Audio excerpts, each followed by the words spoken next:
man. Oh, there it comes. I'm gonna need some backup. This is getting pretty intense. What on earth? Just use your diamond sword. Enough of this tomfoolery. Welcome to Story Lab. This week, we're taking a look at the story of two people who needed someone to come through for them in a big way.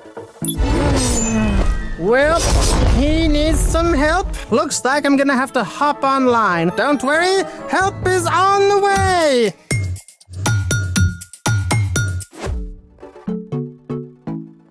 Hey, I'm Gabby. And I'm Kayla.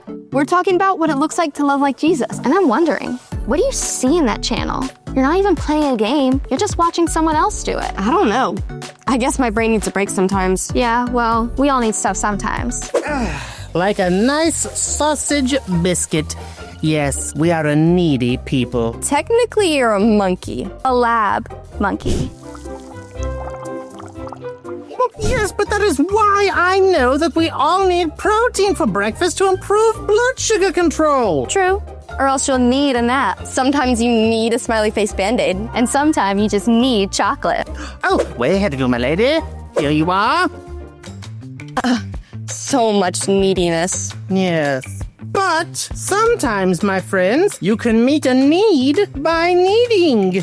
That makes no sense. Well, sure it does. Here, I'll show you. On the tablets there, just search for Bready, Set, Go. Bready, Set, Go. Aha, this kind of needing. Like eating bread dough. I have a friend who's feeling down, and my grandma always makes me fresh bread when I'm sad. I say we need some bread ourselves.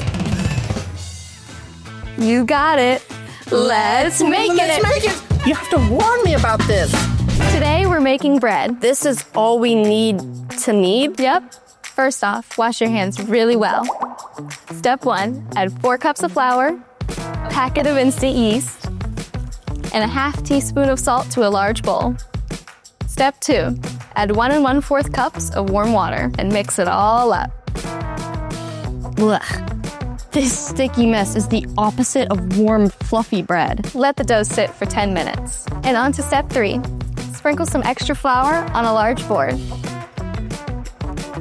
Turn out the dough onto the board and start to knead like this for about 5 minutes. Kneading looks like messy work. But so satisfying. Bread dough contains gluten, which is a jumble of protein strands. When dough is kneaded, the protein strands unravel and form a strong network within a springy texture. Ooh, I can see the dough changing. Wanna try? Kneading is a great way to release some frustration. Looks like you needed to knead. I see what you did there. Yes. Step 4. Once the dough is stretchy and springy, form it into a ball, place it in a bowl, and cover it with a towel. Then leave it to rise in a warm place for around 2 hours. 30 minutes to rise again, 40 minutes in the oven. I'm gonna need something to do while we wait. Speaking of which, it's time for... All right, everyone, I've made some adjustments to lexicon, and I believe he's ready to tell us a Bible story. This true story is from Mark 5:21 through 43. Lex, commence with the animation and vocal render. Of course, Edwin. Processing. People everywhere heard about the amazing things Jesus was doing. He healed people who were sick or couldn't walk, or had skin diseases. He had power over spirits that weren't from God. He even calmed a wild storm. So when Jesus crossed the Sea of Galilee with his friends, a huge crowd showed up to meet the boat. One of them was a man named Jairus, an important leader of the synagogue. When Jairus saw Jesus, he fell down at Jesus' feet and pleaded, "Please come, my little daughter is dying. Place your hand on her to heal her, and she will live." We don't know what Jesus had planned for the day, but he set it aside and went with Jairus, and so did the entire crowd. They were all jostling and packing in close to Jesus to see what he would do.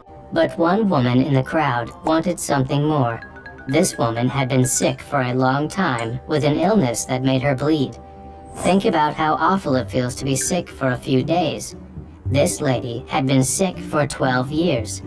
She had spent all her money on doctors, but they couldn't help.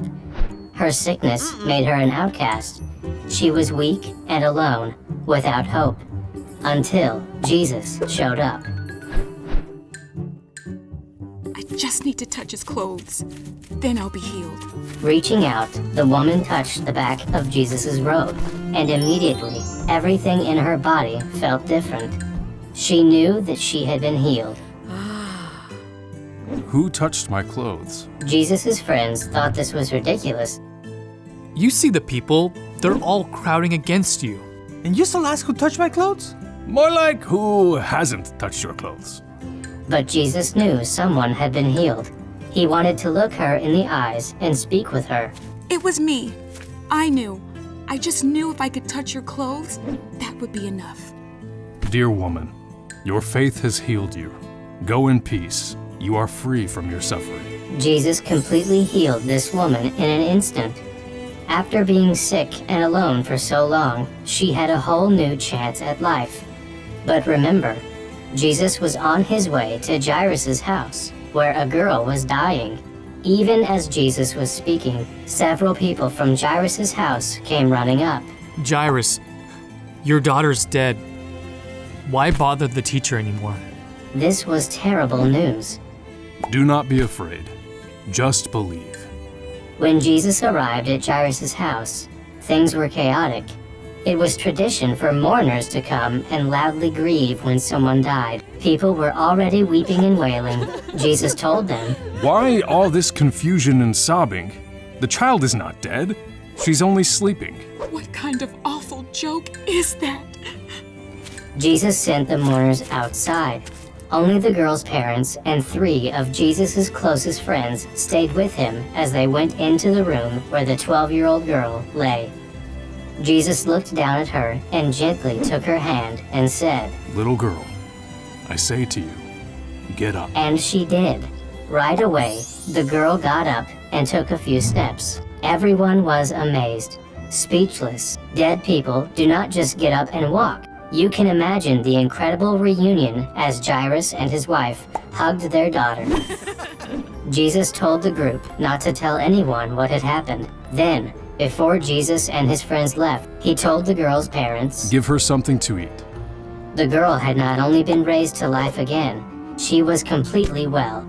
No matter how important Jesus' plans were, he always had time to stop and show God's love by helping someone in need. The end. So here's the thing. Jesus shows love to people in need. That means all of us. And when we've experienced the love of Jesus, then we can pass it on to others in need. With some encouraging words A helping hand. or a homemade surprise. Okay, I know you're giving one away, but I need to try some. That's why we baked too. Thanks for joining us in the Story Lab. See you next time. So delish. I need butter.